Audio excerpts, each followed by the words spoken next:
Okay, I was wrong. A second ago, I said, and that's everything you need to know about Hinduism. There's a little bit more. There's a little bit more. Sorry about that. I was wrong. Let's see if I can hit some of those high spots. So, there's some sex, not sex. Uh, I know some of y'all got excited there. sects, or denominations, branches, you might say, different groupings within Hinduism.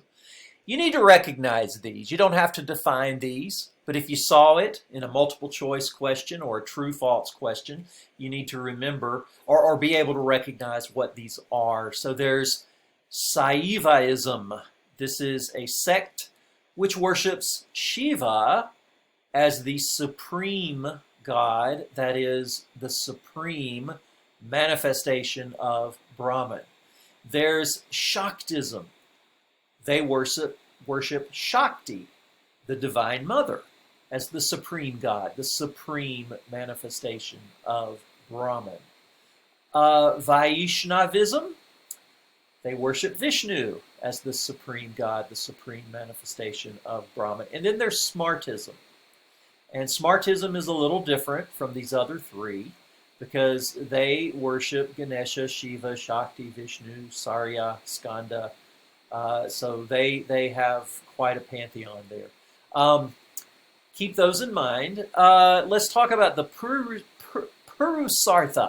The Purusartha, the four aims or goals of life, the four main pursuits of life understood by Hinduism. These are kama, which stands for, or which means pleasure, love, psychological values.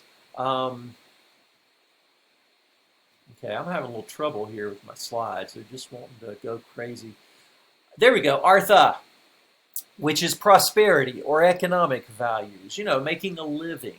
Moksha, which we talked about earlier, liberation, spiritual values, achieving liberation from the ongoing cycle of birth, death, and rebirth. And then finally, Dharma, which in this instance means righteousness, truth, moral values, the right path, the path that you are supposed to follow. And so it's understood that in Hinduism, these are the four goals of life. Yes, you want to have some pleasure in life, some psychological pleasure in life. You want to pursue prosperity. You want to pursue spiritual liberation. You want to follow your dharma. Those are the Purusartha. And then we have the ashrama. And so the word ashram means stage. These are the four stages of life. First stage of life, you're a student. And then as you get married and settle down, you enter the second stage of life and you become a householder. And then when your nest empties out and your work slows down, you enter what's called the stage of being a forest dweller. This could also be understood to be a retiree.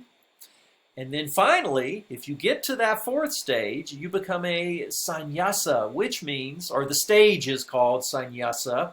A person who reaches the stage is called sannyasin. Sannyasa is the stage of renunciation, where you give up everything. You abandon family, name, household, possessions, and you go out and you seek moksha above all else. Those are the ashrama, the four stages. The varna. The word varna means color, type, or order, but we typically understand this by using the word caste, which originally comes from the Portuguese when they encountered this Indian system. You should be able to recognize these, the four varna, the Brahmins. These are the priests, the educators, the intellectuals. The Kshatriyas, these would be the soldiers, the rulers, the administrators. The Vaishyas, These would be the farmers, the traders, the merchants, in other words, the producers, and then finally the Shudras. These are the servants and laborers. By the way, you might remember the picture I showed you way back when. The understanding, and one of the stories we read in our textbook, is that these four Varnas were created out of the primordial man, Purusha. The Brahmins came from his head, the Kshatriyas came from his arms, the Vaishyas came from his thighs, and the Shudras came from his feet. Now bear in mind that within all of these are what is known as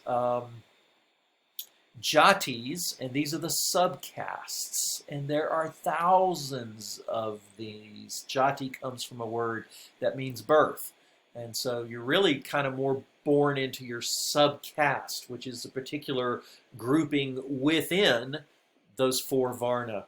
Remember also that there is a group outside the caste system. They're not Brahmins, they're not Kshatriyas, they're not Vaishyas, they're not Shudras. They are known as Dalits, which is a word that means broken people. They're also called untouchables. Dalit is the name they've chosen for themselves. These are the folks that end up having to sweep the streets, clean the sewers, handle dead bodies, do the things that make them ritually unclean. They are understood not even to be at the bottom of the caste system, but to be outside of the caste system. Okay, now we're ready to go to Buddhism. You need to be able to list the Four Noble Truths. Every educated person should know the Four Noble Truths. So write these down, be ready to list them. The first noble truth is that all life is suffering. All life is suffering. That's pretty simple to remember, but it's very key to understanding Buddhism. The original Pali word, Pali was the original language of Buddhism. The original Pali word is dukkha. Dukkha doesn't just mean suffering, it can mean grief, it can mean unsatisfactoriness, it can mean, our textbook translates it ill fare, ill. I mean, it's just what's bad, what causes grief, what causes sadness. So you can just say all life is suffering. Number two, the cause of suffering is craving. The original Pali word there is tanha. It's a word that means attachment. It means clinging. It means that I don't want to let go of certain things. And what Buddha is saying is that it's that desire, that attachment, that clinging, that craving that causes me to suffer. I suffer because when I have something good, I don't want to lose it. I cling to it. When I'm experiencing something bad, I crave what's better. So this state of clinging and craving is what leads to suffering. So, Four Noble Truths, all life is suffering, cause of suffering is craving. Number three, suffering can be extinguished. And the word nirvana, which you have heard often, maybe you know, are familiar with the rock group, the grunge rock band, Nirvana.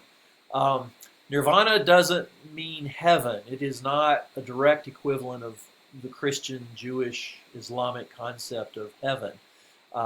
Nirvana literally means extinguishing. It means the extinguishment of suffering. It is somewhat analogous to the Hindu understanding of moksha, the idea of escaping this ongoing cycle of birth and rebirth.